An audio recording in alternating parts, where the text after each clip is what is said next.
हदगाव बुद्रुकला अतिवृष्टी आणि पुराचा तडाखा. सभापती नकाते सह प्रशासनाचे तातडीचे मदत कार्य सुरू. पाथरी तालुक्यातील हदगाव बुद्रुक येथे मंगळवारी झालेल्या अतिवृष्टी आणि ओसाडून वाहणाऱ्या लेंडी नदी व दोन्ही नाल्याच्या पाण्यामुळे इंद्रनगर भागातील सर्व घरे आणि जिल्हा परिषद शाळा 3 ते 4 फूट पाण्यात गेली आहेत.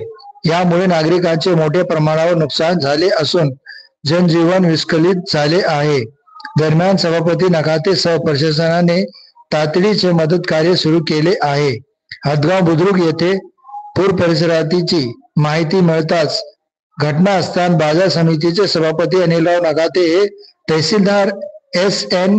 हंडेश्वर, पोलीस निरीक्षक महेश लांडगे, अजिंक्य नकाते, तलाठी R.K.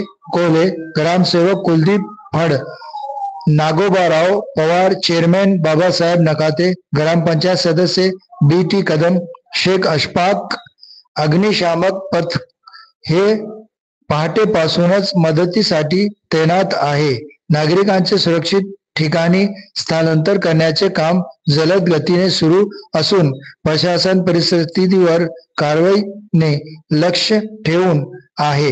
घडलेल्या नुकसानाची माहिती आमदार राजेश विटेकर यांना देण्यात आली असताना त्यांनी कृषी आणि महसूल प्रशासनाला तातडीने पंचनामे करण्याचे आदेश दिले आहे, जेणेकरून नागरिकांना मदतीचा लाभ लवकर मिळू शकेल. सभापती अनिलराव नकाते यांच्या दक्षतेने आपत्ती व्यवस्था यंत्रणा सज्ज दिल्याने नागरिकांना दिलासा मिळाला आहे.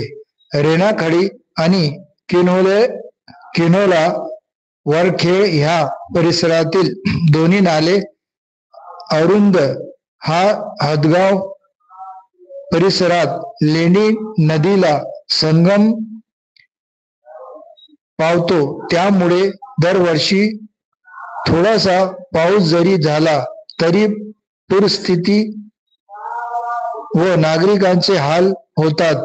त्यामुळे या लेंडी नदीसह दोन्ही नाल्याचे दोन्ही बाजूने 2-2 किलोमीटर खोलीकरण व सरळीकरण करणे अति आवश्यक असल्याचे सभापती अनिलराव नकाते यांनी तहसीलदार हंडेश्वर यांना सांगितले.